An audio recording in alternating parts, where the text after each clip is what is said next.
அனைவருக்கும் வணக்கம். சிம்ம ராசி சிம்ம லக்னத்துல பிறந்தவங்க நீங்களா இருந்தா இந்த ஒரு வீடியோ உங்களுக்கு தான். 2025 அக்டோபர், நவம்பர், டிசம்பர் மாதத்திற்கான ராசி பலனை பார்க்கலாம். 2025 பிறந்தும் 9 மாதங்கள் கடந்தும் பெரிய அளவுல உங்களுக்கான சாதகமான நல்ல பலன்கள் இல்ல. ஏன்னா 2025 கூடவே உங்களுக்கு அஷ்டம சனிங்கிற பெரிய அமைப்பு வந்துருச்சு. பாக்கி இருக்கிற 90 நாள் எப்படி இருக்கும் அப்படின்னு சொல்லிட்டு கிரக அமர்வுகளை வச்சு பார்க்கலாம். சிம்ம லக்னத்துல பிறந்தவங்களுக்கு ராகு தசையோ சனி தசையோ சுக்கிர தசையோ நடப்புல இருந்துச்சுன்னா மேல நான் சொல்ற நல்ல பலன்கள்ல பாதி அளவுக்கு தான் கிடைக்கும். மற்ற கிரகங்களோட தசை அமைப்பு நடப்புல இருக்கிறச்சு முழு நல்ல பலன்களும் கிடைக்கும். ராசி பலன் அமைப்புக்குள்ள போலாம். சிம்ம ராசினருக்கு வெளியில போறதுக்கான தடையான அமைப்பு இருக்கு. வீட்லயே அடைஞ்சு கிடக்கிறதுக்கான அமைப்பு இருக்கும். வெளியில வரதுக்கான ஆர்வமே இருக்காது. சிம்ம ராசினரை பொறுத்த வரைக்கும் எடுத்த காரியங்கள் தடையா இருக்கிறதுக்கான அமைப்பு இருக்கு. புதிதான விஷயங்களை கத்துக்கிறதுக்கு அவங்க நேரத்தை ஒதுக்குறது சிறந்ததாக இருக்கும்.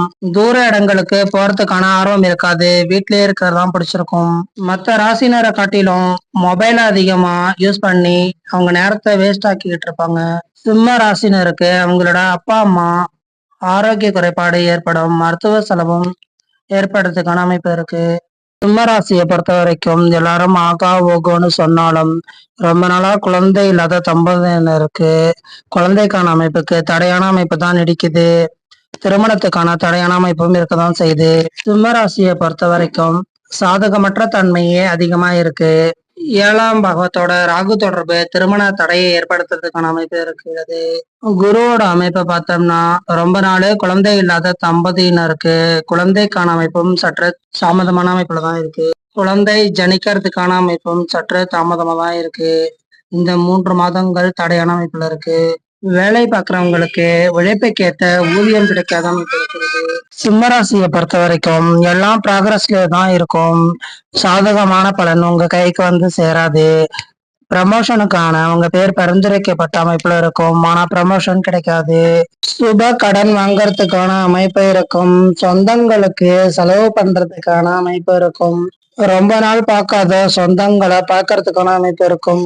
மேலும் ஆன்மீக ஸ்தலங்களுக்கு செல்றதுக்கான அமைப்பு, அங்க செலவு பண்றதுக்கான அமைப்பும் உங்களுக்கு இருக்கும். புதியதாக முயற்சி எடுக்கிற ஆர்வம் அதிகமா இருக்கும். சகோதர உதவிகள் கிடைக்கும்.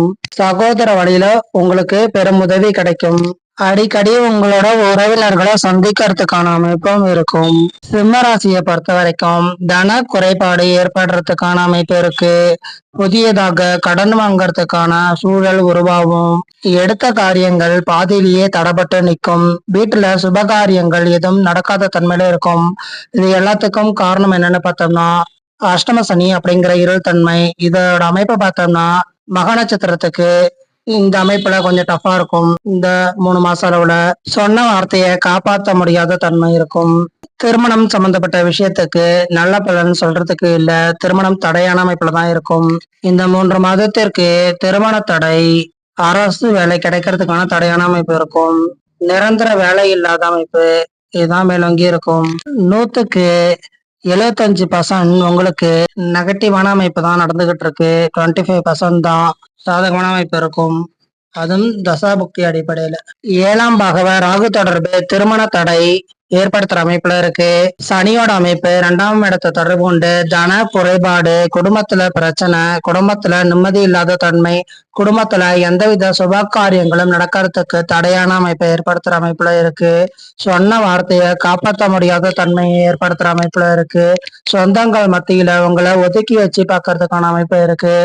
நீங்க என்னதான் செஞ்சாலும் உங்க மேல நன்றி இல்லாத தன்மை, உங்க மேல வெறுப்ப வெளிப்படுத்துற அமைப்பு தான் நடப்புல இருக்கு. புதியதான விஷயங்களை கத்துக்கிட்டு உங்களை நீங்களே வெளிப்படுத்திக்கிங்க. பின்வரும் அமைப்புல உங்களுக்கு அது சாதகமா இருக்கும்.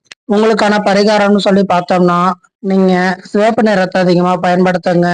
அருகாமையில உள்ள ஆஞ்சநேயர் கோயிலுக்கு சென்று உங்க பேர்ல அர்ச்சனை செய்யுங்க. வாரம் ஒரு முறை தினமும் விநாயகர் கோயில போய் விளக்கு போடுங்க. இந்த பரிகாரங்கள் செய்யறதன் மூலமா அஷ்டம சனி நேரம் உங்களுக்கு சீக்கிரம் கடந்து போகும். நன்றாக இருப்பீர்கள். நன்றி.